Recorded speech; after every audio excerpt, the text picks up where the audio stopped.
Zoom. Kita juga hari ini setiap webinar Marsina ID itu di live di YouTube. Untuk saya lupa info Kak Deti sama ke Kaninda, mungkin semoga nggak keberatan ya. Kalau aku oke, nggak apa-apa. Aman ya, siap. Oke, kalau Aman. saya coba komunikasi dulu sama Alwi. Selanjutnya kalau misalkan nanti Alwi ada mau mundur waktunya, mungkin nanti kita bisa lanjut dengan Kak Devi sama Nidan. Dan hari ini yang moderatoran, astagfirullahaladzim, itu susah banget. Yang nge-hostin bukan saya, tapi Samira. Teman-teman nanti dibantu sama Samira untuk ngelanjutin diskusi sampai jam 9. Oke? Samiranya udah hadir.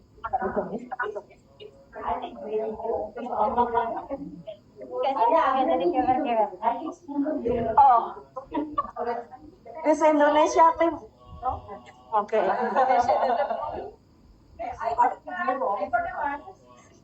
They won games again. Oh my God. Right, so we are going to the hotel now. Come down at 7 o'clock for dinner. Okay, 7 o'clock, please come down for dinner. Right, my money is 5 minutes.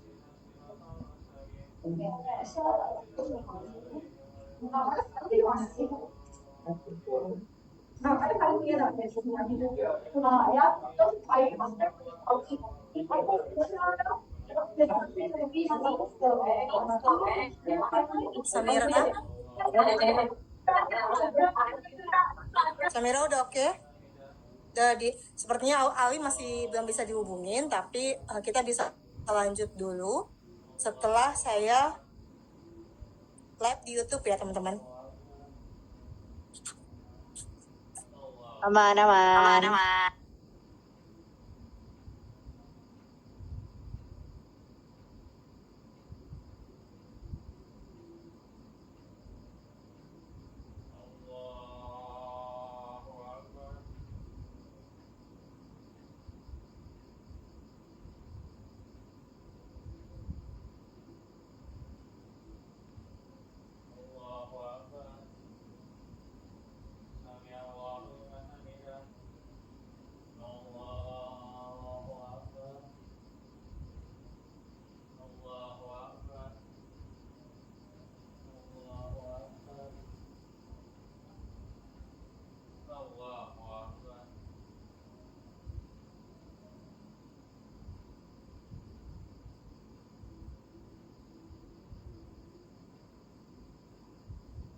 Biasanya gue makan, sungguhkan terus saya.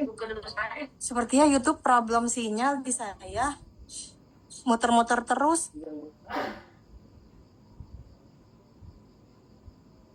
Sam, atau kita mulai aja teman-teman ya. Silakan Sam. Sambil saya tetap coba untuk masuk ke YouTube. Silakan Sam. Terima kasih semuanya.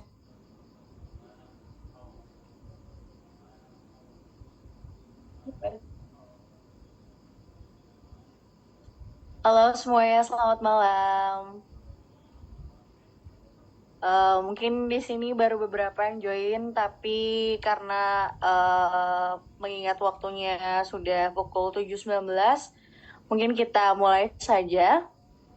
Selamat datang kawan-kawan semua, terima kasih sudah hadir di webinar Marsina ID hari ini. Ruang ini kami rancang bukan hanya sebagai ruang diskusi, tapi juga ruang aman untuk saling mendengar dan merawat satu sama lain di tengah situasi represi yang makin kita rasakan bersama. Sebelumnya perkenalkan dulu, saya Samira di sini berperan sebagai moderator. Kali ini saya tidak sendiri, tapi kita kedatangan beberapa narasumber. Juga dihimbau untuk teman-teman semua, tidak ada kewajiban untuk menyalakan kamera atau berbagi pengalaman personal. Silakan jaga ruang ini dengan saling menghormati. Mungkin teman-teman di sini yang belum tahu siapa aja narasumber kita hari ini, yaitu ada Kak Deti dari PBHI, juga ada Alwi dari Front Mahasiswa Nasional, juga ada Kani dan dari Kertas Pulih. Mungkin untuk mempersingkat waktu dan mengefektifkan waktu, mungkin kita langsung saja di pemateri pertama hari ini. Narasumbernya kita akan mendengarkan perspektif dari berbagai sisi, pengalaman korban atau aktivis muda, pendamping hukum, dan pendamping pemulihan yang semuanya penting dan saling melengkapi. Yang pertama mungkin kita langsung saja dipersilakan kepada Kak Deti. Waktu dan layar saya persilahkan.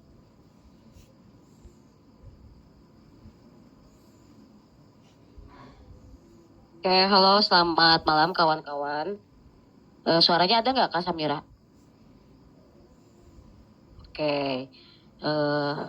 Oke, selamat malam untuk kawan-kawan Marsina FMN lagi, jadi FM, terus kawan-kawan yang join ya. Terima kasih buat Marsina FM juga, Kak Samira sebagai moderator, tadi ada Kak Ita, terus ada Kak Nidan, Kak Alwi juga ya, dan kawan-kawan yang lain. Kita sudah bergabung dalam online. Ya.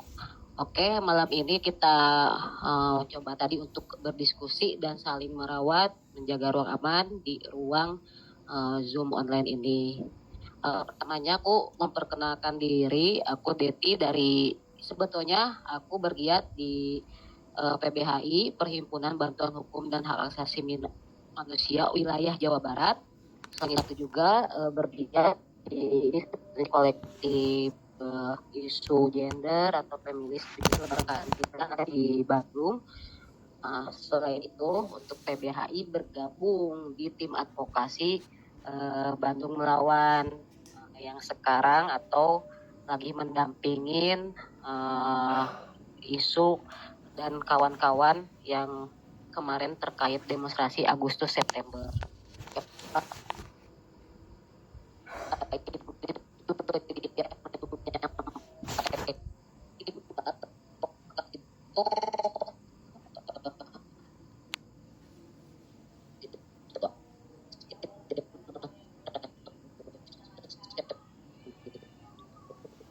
Atau berhimpun wadahnya, ada organisasi, ada komunitas maupun individu. Nah, kita lagi mendampingin beberapa kawan-kawan ya yang sekarang yang lagi menghadapi proses hukum terkait demo kemarin. Kita ngedampingin yang lagi proses di persidangan tuh ada 9 orang. Ada 9 orang, 9 perkara 9 orang. Kemudian ada yang masih berproses di Polda Jabar, itu statusnya masih saksi. Kita nggak bisa sebutkan namanya. Kalau untuk yang di Polda masih ada, itu 3 orang. Untuk isu cyber dampak Agustus kemarin, dan ada 1 orang lagi yang itu sebetulnya sudah ditetapkan tersangka, tapi orangnya sampai saat ini tidak ada gitu. Tidak ada dan atau hilang, tapi kita sudah laporkan juga ke kepolisian sebagai orang hilang karena emang ya orangnya hilang, nggak ada, nggak diketahui sama keluarganya, ya kita laporkan orang hilang dan untuk mengamankan juga posisi keluarga gitu. Nah, itu jadi kita ngedampingin yang tadi proses 9 orang, 3 orang masih di Polda Jabar, 1 orang itu nggak ada. Dan kita ada proses laporan orang hilang. Itu kawan-kawan yang kita sedang dampingin dampak demonstrasi Agustus September.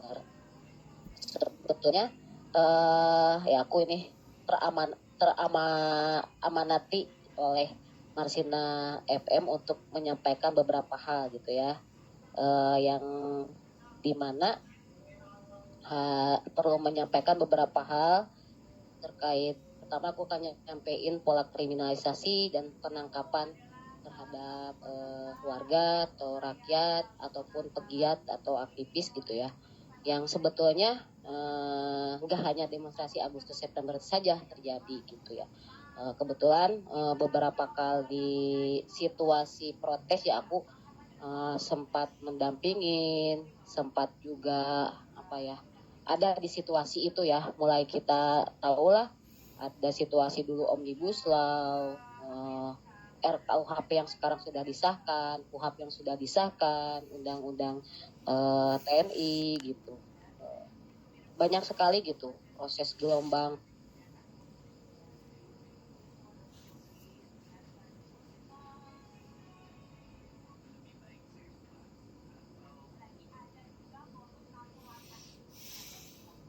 Sepertinya KDT terputus ya, teman-teman.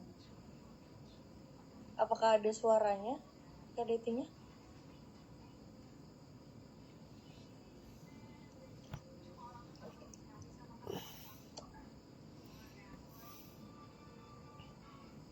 Halo, halo.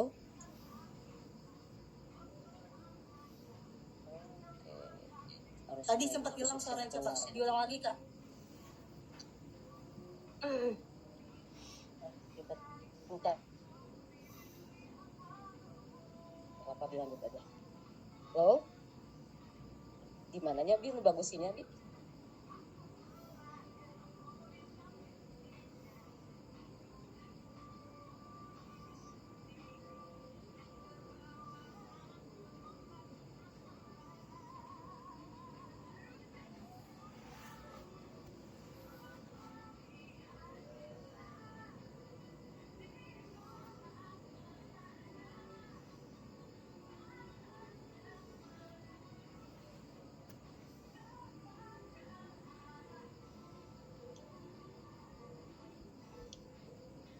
Halo, halo.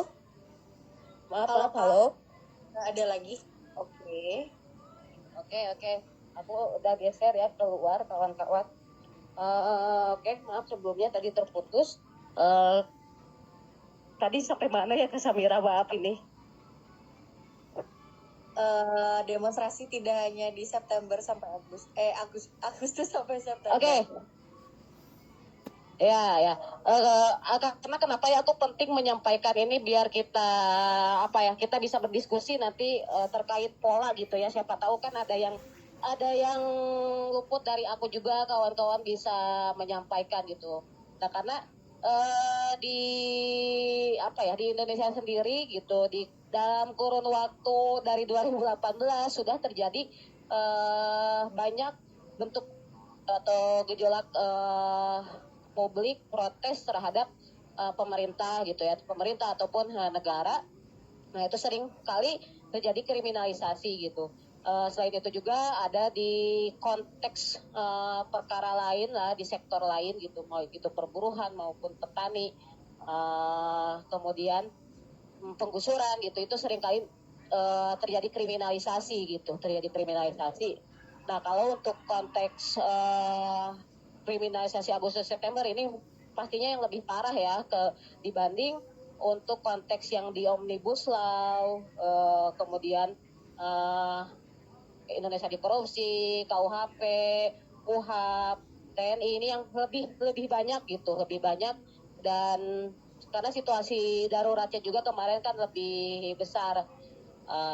Di samping mungkin ada situasi-situasi lain yang memang perlu investigasi lah, bahwa adanya kejanggalan-kejanggalan di lapangan gitu.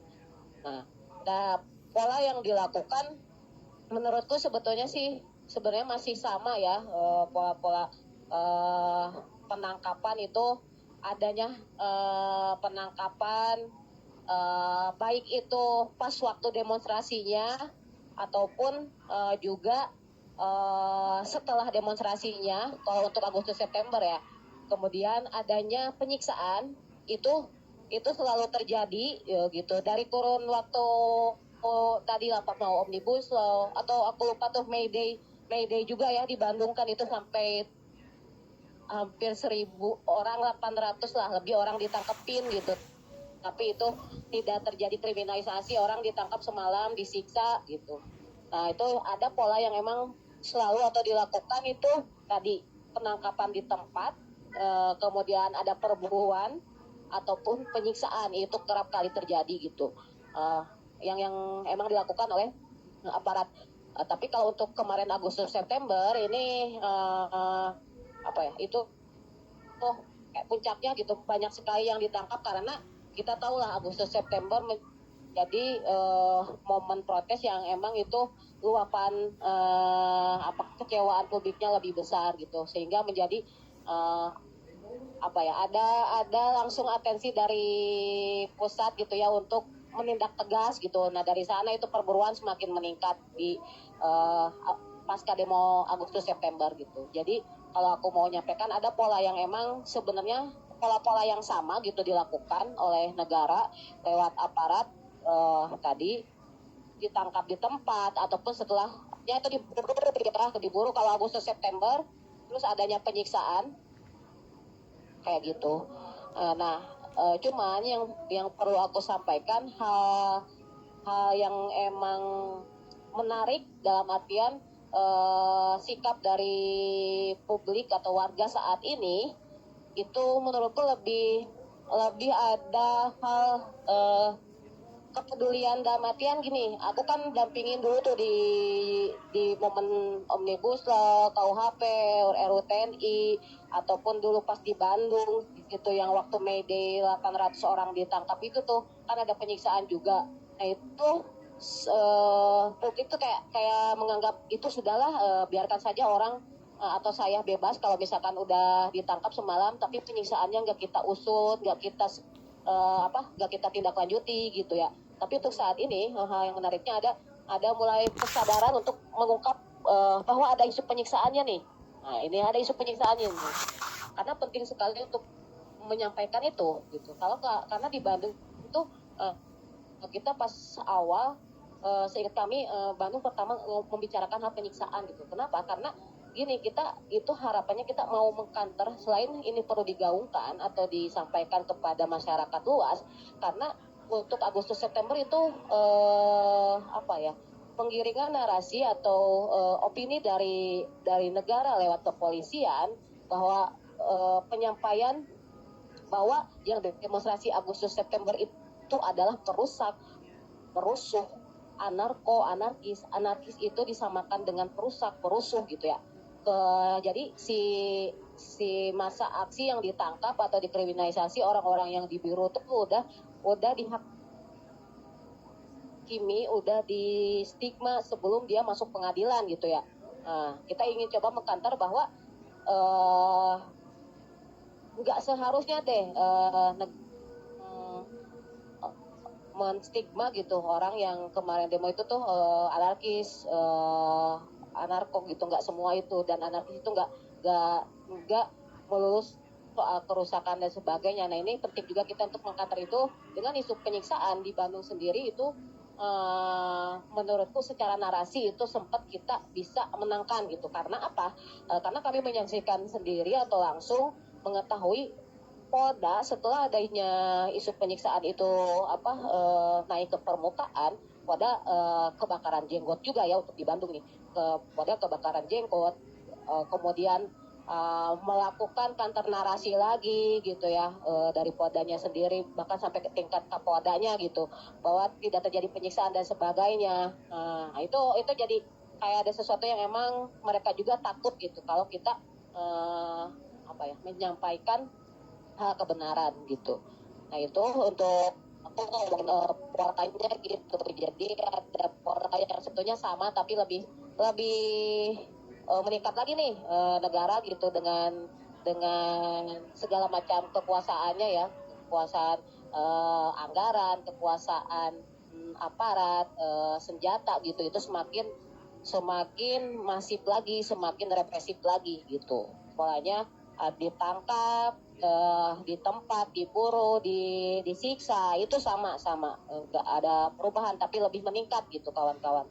Nah selanjutnya yang akan aku bagikan di sini, kalau ngomongin dampak dari dampak hukumnya dan psikologis dari proses penangkapan itu sangat besar sekali gitu. Pertama orang tadi misalkan contohnya kata aku kan ditangkap pas di tempat gitu. Nah ini kan kalau sebetulnya tertangkap itu tuh kan ada dua hal gitu. Orang dituduh ditangkap itu harus ada tuduhan atau dasar, misalkan tertangkap tangan atau tidak.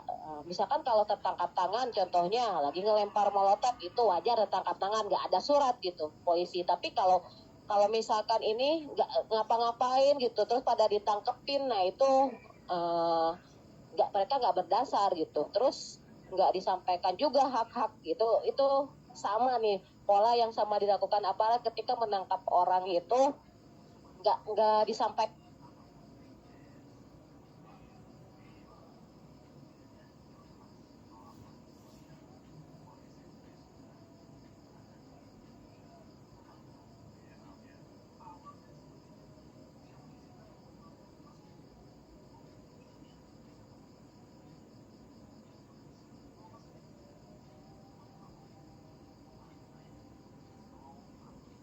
Teman-teman, sepertinya Kak Deti kembali terputus.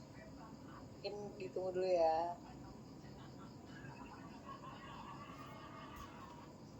Halo, Ada apakah lagi. ada? Ya sorry ya Kak, ini tuh di daerah Cihampelas, Cimbuluit, agak ini geografisnya agak kurang ini. Oke, kembali lagi. Jadi ada dampak-dampak secara hukum maupun secara mental yang dihadapi oleh kawan-kawan yang emang pada akhirnya dikriminalisasi atau ditangkepin gitu ya. Tadi akibatnya karena emang tidak diberikan hak gitu untuk didampingin. Jadi pas proses pemeriksaan itu ya mereka, karena pas proses pemeriksaan atau ditangkap proses BAP, kalau untuk ngomongin di hukum gitu itu sangat krusial gitu. 1 kali 24 jam itu sangat krusial sekali ya. Bagaimana orang diperiksa yang tanpa pendampingan hukum, apalagi ini disiksa gitu. Hampir yang kami dampingin, yang 9 orang kita dampingin di sekarang yang sedang running di pengadilan itu mengalami penyiksaan baik fisik maupun psikologis dan verbal gitu. Nah itu udah secara hukum kan, kalau orang diperiksa gitu ya, diselidiki dalam situasi tertekan baik fisik, mental maupun verbal, itu kan BAP-nya tidak sah gitu secara hukum, itu ada di KUHAP juga gitu. Tapi pada akhirnya tetap dilakukan ya. Ini hal yang sama gitu, hal yang emang terjadi lagi gitu. Dan pada akhirnya ketika proses pemeriksaan ini tanpa pendampingan hukum gitu, pada akhirnya ini cepat sekali gitu prosesnya naik pada status tersangka gitu. Bisa beberapa hitungan 24 jam atau kurang dari 24 jam ini orang bisa menjadi statusnya tersangka sangat cepat gitu, dengan situasi yang emang tanpa pendampingan juga gitu. Nah jadi ini pola yang terus terjadi dan dilakukan oleh aparat kepolisian gitu, di setiap adanya gejolak protes gitu ya. Indonesia lagi-lagi seperti ini gitu, bukannya menyikapi, karena contohnya kami dalam misalkan kemarin yang kita dampingi itu kita menghadirkan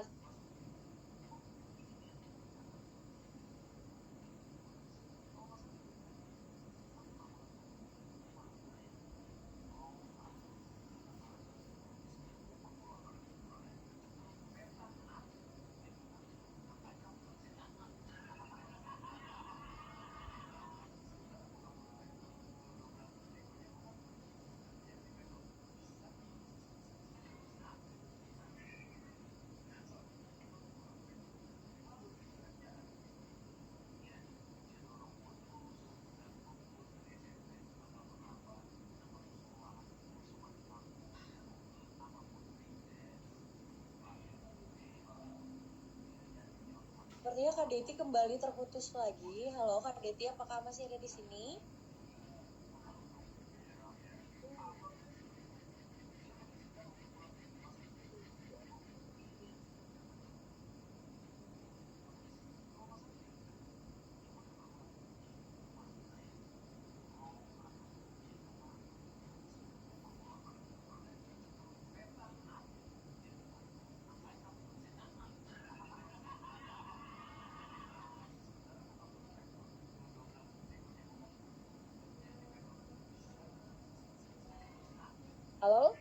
Halo? Halo? Iya. Astagfirullah, sorry ya. Oke. Kak Samira pokoknya sampaikan aja ya kalau waktuku habis, visinya lupa aku. Khawatirnya lupa. Kasih tahu aja. Nah, itu ada situasi yang memang sebenarnya aku mau tadi sampaikan bahwa ada situasi yang memang rakyat sudah terjepit gitu.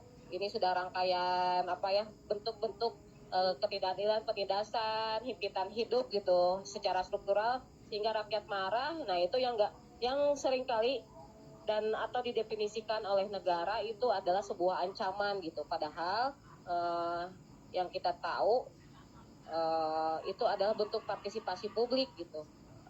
Tapi itu lagi-lagi nggak dianggap oleh negara dan kita selalu dianggap musuh dan sebagai ancaman gitu. Nah, itu yang memang menjadikan pada akhirnya ketika kita demonstrasi, ketika kita melakukan upaya protes gitu, lagi-lagi ini kita banyak ditangkepin dan dianggap musuh sama negara gitu. Oke, selanjutnya aku mau coba karena ini ya kita coba singkat-singkat aja. Selanjutnya aku pengen diskusi yang ini yang dimintakan dari Tor juga gitu ya.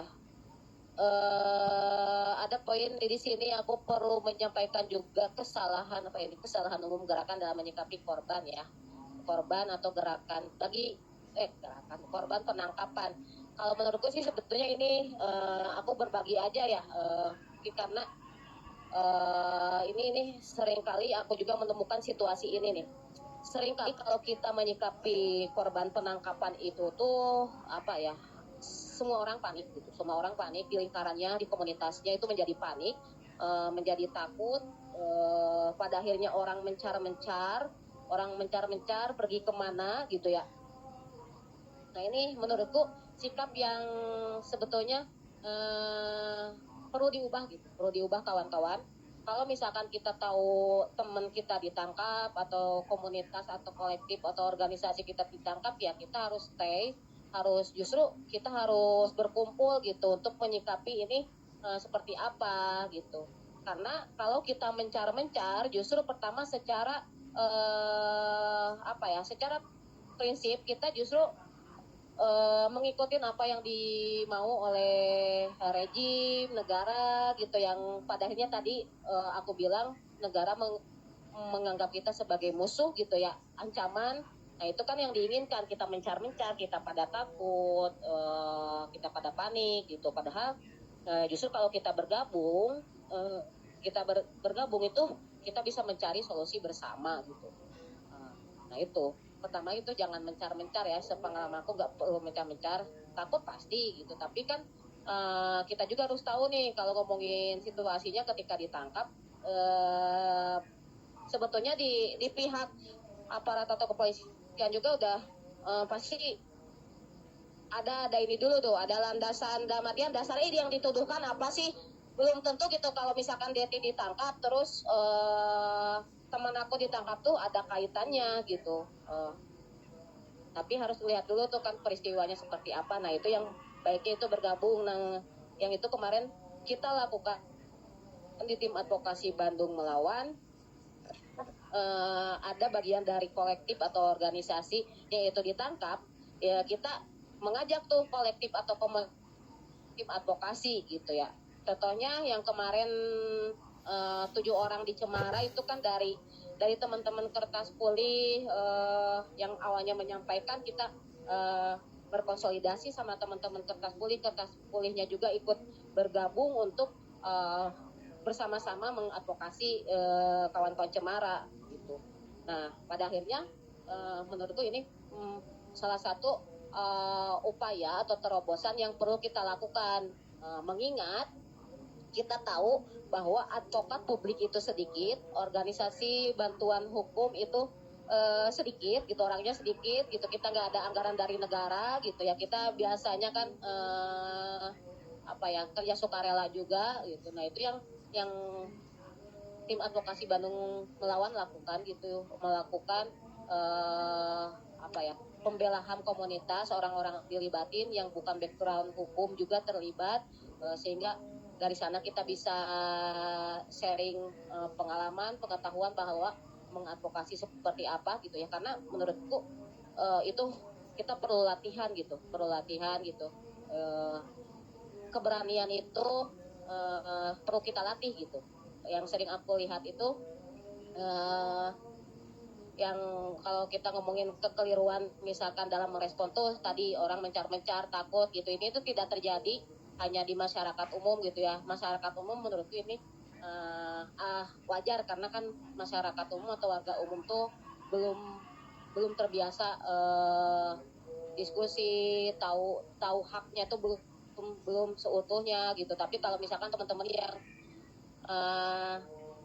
notabene ada di lingkaran gerakan itu harusnya kan sudah mengetahui itu secara teorinya, tapi sepengalaman aku di lapangan itu sering terjadi kepanikan yang sangat mendalam gitu ya dari kawan-kawan yang menurutku ini perlu dikelola dengan baik oleh komunitas gitu. Kita harus terus bareng-bareng menyikapinya dan terlibat, dan menurutku yang dilakukan oleh tim advokasi Bandung Melawan dengan melibatkan berbagai macam pihak komunitas ini salah satu upaya yang cukup baik dilakukan, karena ya khawatirnya ke depannya juga banyak terjadi ya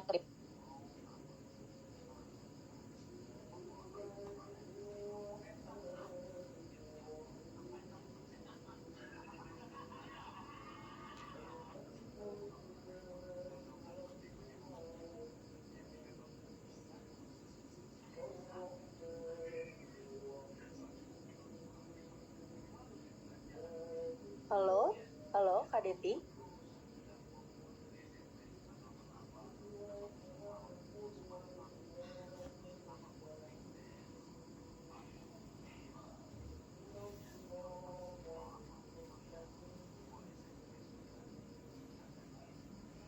Halo? Oke Kak, udah masuk. Tapi aku izin mengingatkan kalian, kita punya waktu 2 menit lagi Kak. Oke, ya aku rekomendasinya gitu. Tadi yang bisa kita lakukan adalah kalau untuk karena aku bergiat di isu bantuan hukum itu bukan sesuatu yang eksklusif. Kita di tim advokasi Bandung Melawan yang dipraktekkan di PBHI Jawa Barat awalnya dan kita coba replika di tim advokasi Bandung Melawan itu kita mengedepankan partisipasi publik, itu komunitas atau masyarakat. Contohnya yang kita lakukan ini upaya terobosan yang menurutku ini cukup baik dilakukan untuk menghadapi kriminalisasi di gerakan di masyarakat gitu ya. Karena apa?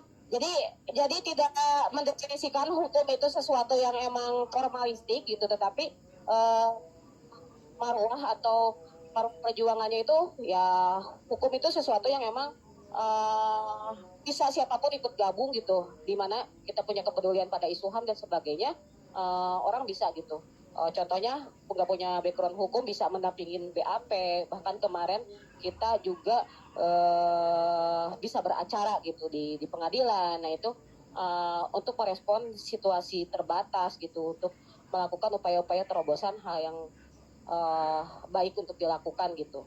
Jadi ya emang kalau ngomongin nanti ada kriminalisasi, justru yang dikedepankannya itu adalah komunitas. Kenapa nanti kedepannya kalau ada masalah lagi, komunitas itu secara tidak langsung sudah tersadarkan hak-haknya, apalagi masyarakat umum ya. Kalau misalkan upaya advokasi publik itu karena kita harapannya keberdayaan masyarakat itu tuh muncul gitu, bahwa kayak gini nih kalau advokasi publik gitu, karena kita ini bukan advokasi mandiri gitu. Yang capaian dari advokasi publik adalah masyarakat itu berdaya, tahu hak, dan kalaupun nanti suatu saat terkena lagi masalah, amit-amitnya itu sudah siap. Oke, paling begitu Kak Samira, maaf nih kalau kepanjangan dan sinyal jelek. Oke, makasih kawan-kawan.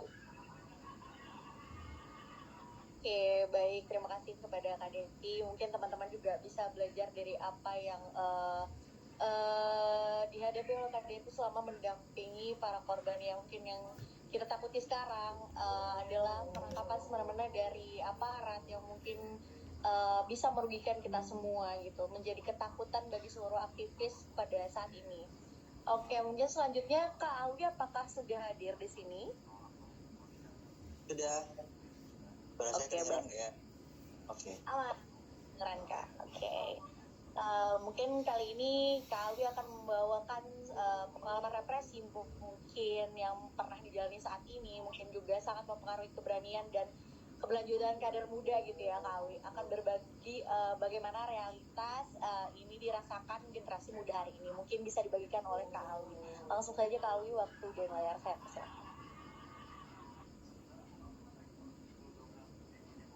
Kalau semua, bismillahirrahmanirrahim. Assalamualaikum warahmatullahi wabarakatuh. Selamat malam. Perkenalkan, saya Alwi. Saya mohon maaf karena terlambat datang ke tautan Zoom-nya. Saya diminta untuk bisa bicara mengenai peran dan perspektif generasi muda serta dinamika kaderisasi yang dihadapi oleh kita semua, terutama dalam konteks apa yang kita lakukan, apa organisasi dan aktivis muda yang lakukan di banyaknya resiko penangkapan, kriminalisasi dan kerja-kerja perawatan yang jarang ternyata dibahas oleh gerakan selama ini. Pertama, kayaknya nggak perlu juga saya bahas lebih banyak soal realitas yang dihadapi kita semua ya hari ini, soal penangkapan dan kriminalisasi. Dulu gak pernah ada yang menyangka bahwa kita akan menghadapi semua ini gitu. Maksudnya segila-gilanya situasi yang terjadi di periode sebelumnya, kita memang tidak pernah menyadari betul sebetulnya apa yang akan bahwa apa yang kemarin kita hadapi itu 2 bulan Agustus akhir dan September awal yang sangat membuat semua orang sebetulnya kaget gitu ya, baik itu dalam artian positif maupun negatif. Kok kaget bahwa ternyata ada aksi sebesar ini, ada yang dampaknya seluas ini, dan ternyata efeknya juga berkelanjutan gitu. Baik itu secara positif maupun secara negatif, dampaknya sejauh ini kita tidak pernah ada yang menyangka. Dan itu kembali jadi pengingat buat semua orang yang menyatakan bahwa dirinya itu aktivis, bahwa perubahan itu karya berjuta-juta masa. Perubahan itu karya berjuta-juta masa. Perubahan, semua momentum gerakan itu nggak ada yang diciptakan tanpa keterlibatannya masa. Perubahan itu, sejarah itu bukan ciptaannya tokoh-tokoh, bukan ciptaannya pimpinan-pimpinan, bukan ciptaannya segelintir nama-nama yang kita kenal, tapi memang satu akumulasi di mana semua orang yang kita ini nggak kenal namanya siapa, ambil peran. Dan termasuk juga di situ adalah pimpinan-pimpinan, memang melahirkan pimpinan-pimpinan yang bisa jadi simbol, yang bisa jadi perwakilan, yang bisa jadi orang yang paling didengar dalam periode tertentu, dalam periode sejarah tertentu, periode gerakan tertentu, baik itu kemenangannya maupun kekalahannya. Dan itu membuktikan juga kepada kita bahwa betapa pentingnya memang ada satu organisasi yang jadi alatnya massa, memastikan bahwa tenaga yang besar ini tidak meledak begitu saja dan bisa jadi tumpuan juga buat kita dalam situasi yang seperti ini gitu. Bahwa sebelumnya kita sering dengar soal ayo gerakan ini sebaiknya jadi cair, gerakan ini sebaiknya jadi air, gerakan ini lebih baik jadi jaringan-jaringan saja gitu ya. Tapi ketika kita melihat kenyataan bahwa yang ditangkap ini banyak sekali, kita nih sadar betul tentang bahwa yang kita rasakan ini memang bukan keadaan yang terburuk, tapi ini negatif loh gitu. Dan di situ banyak kawan gitu, termasuk saya sendiri, yang makanya betul-betul menyadari pentingnya organisasi, pentingnya kita memperbaiki tata kelola organisasi, sehingga kalau terjadi hal yang begini lagi itu kita bisa bertahan, ini kita bisa jaga diri, ini kita bisa merespon situasi. Dan itulah yang akan jadi bahasan sebetulnya, apa sih dampak dari represi ini, ya, dari situasi yang kemarin kita hadapi selama Agustus ini, di Agustus 2025, baik itu kepada aktivis secara individual, terutama aktivis muda, kader-kader muda, kader-kader yang baru, serta kepada organisasi. Pertama, yang saya pahami gitu ya, kredonya itu adalah baja ini ditempa makin kuat, emasnya dibakar makin murni. Itu idealnya begitu, bahwa seseorang akan mampu merefleksikan dirinya, akan betul-betul berkembang jika dia menang melawan kontradiksinya dengan kenyataan, menang melawan kontradiksinya dengan praktik. Tapi menangnya ini apa sih yang menjamin dia itu menang melawan kontradiksi, termasuk menang melawan represi, melawan penangkapan, melawan kriminalisasi, melawan intimidasi, dan melawan kelelahan yang sebetulnya sudah banyak dijalani tanpa adanya Agustus kemarin ya gitu. Apa yang bisa menjamin bahwa semua hal ini, semua yang dihadapi ini jadi tempaan, gitu.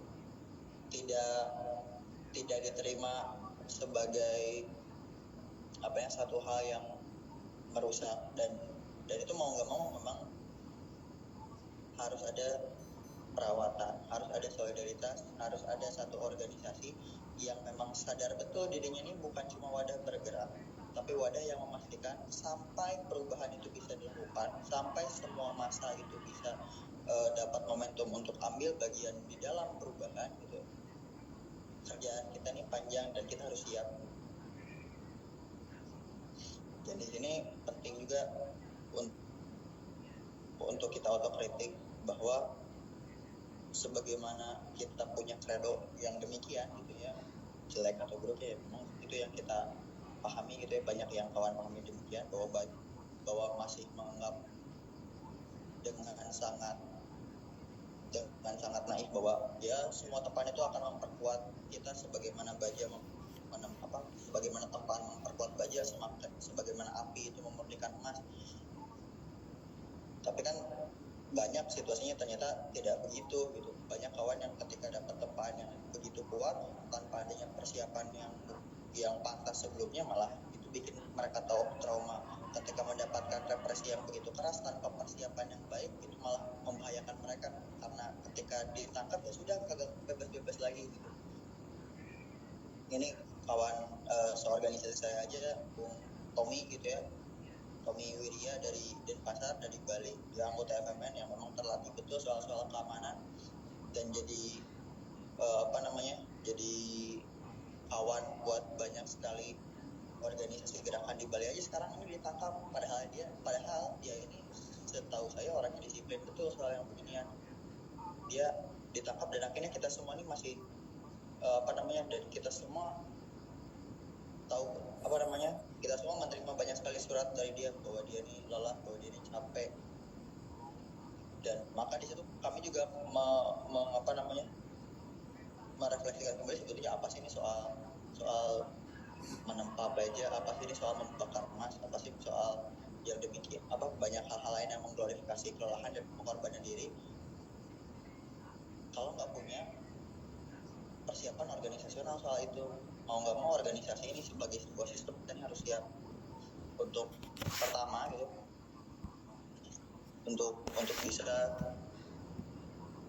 mengharap yang terbaik tapi bersiap untuk yang paling sulit. Pertama. Kedua, memuliakan pengorbanan tapi menghindari sama sekali pengorbanan yang tidak perlu.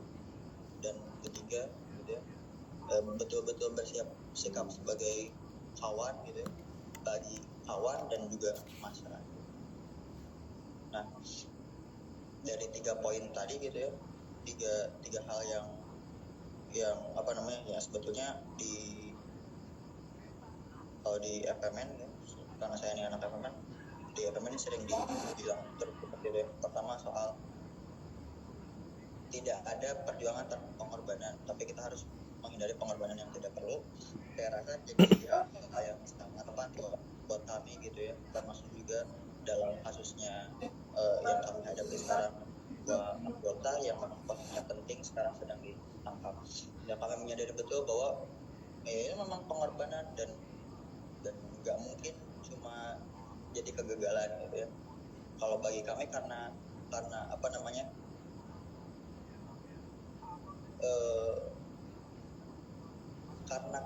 karena kita semua benar, karena kita nih berusaha untuk ada di pihak rakyat dan rakyat nih pasti benar, maka pengorbanan yang terjadi yang harus kita lakukan hari ini adalah pengorbanan yang baik, pengorbanan yang derajatnya itu mulia dan itu harus memang dimuliakan. Tapi kita juga memahami betul bahwa itu tuh merepotkan, itu tuh membahayakan, itu tuh nggak ada yang bisa menjamin bahwa ketika kawan kita ditangkap dia pasti bisa balik lagi buat kita atau enggak gitu. Dan itu harus sama sekali dihindari. Bagaimana akhirnya penting bagi kita untuk secara dialektis ya, secara wajar, secara normal, secara waras menyatakan bahwa apa yang kita hadapi hari ini adalah pengorbanan yang wajar gitu ya. Tapi kita nggak boleh begini terus, kawan-kawan, karena ini bahaya. Kagak ada yang menjamin bahwa kita ini bisa bertahan melawan semua tempaan ini, melawan semua api ini sejauh apapun kita menjadi lebih kuat ataupun menjadi murni dengan tempaan dan dengan api ini gitu ya. Yang kedua soal tadi gitu ya, soal bersiap buat yang paling baik, siap dengan yang paling baik dan tapi siap juga buat yang paling sulit. Yang kami pahami di sini sih soal kita nih nggak bisa terus takut, pesimis gitu. Kita nih nggak bisa terus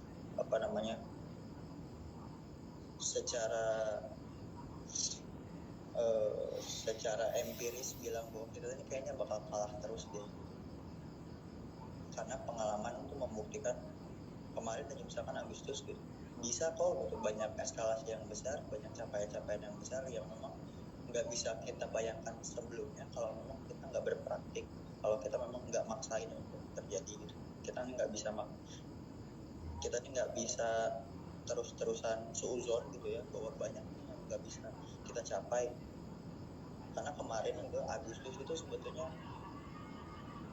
itu buat banyak orang gitu ya di fase pertama tentu merasa bahwa ini tuh oase di tengah keringnya gerakan, karena tiba-tiba semua orang beraksi, tiba-tiba semua orang tuh menjalankan aksi massa yang dalam kualitas yang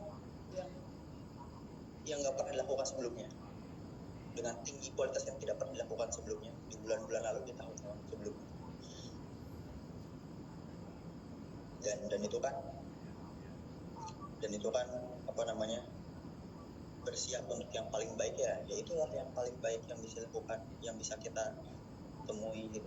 Banyak sekali pengetahuan yang kita bisa dapatkan dari masa dalam situasi yang seperti itu. Tapi juga siap untuk yang paling buruk, bahwa sejauh mana sih kita bersiap. Banyak pimpinan yang ditangkap, banyak anggota yang ketakutan, banyak masa yang akhirnya mikir 2 kali, 3 kali, 4 kali, berkali-kali untuk ikut-ikutan lagi. Berpikir bahwa banyak sekali biaya yang harus dikeluarkan karena luka, karena kehilangan barang, karena belum lagi sabotase gitu ya. Sejauh mana kita siap untuk itu? Dan yang terakhir sih di sini menjadi kawan gitu ya. Menjadi kawan ini berarti soal pelayanan. Di FMN sendiri saya diajari gitu, termasuk sama kawan-kawan para pimpinan sebelumnya. Kalau di FMN itu ada satu kegiatan, satu bentuk kerja yang penting, namanya itu serve the people. Serve the people ini pelayanan massa. Pelayanan massanya nggak bisa dibayangkan sebagai pekerjaan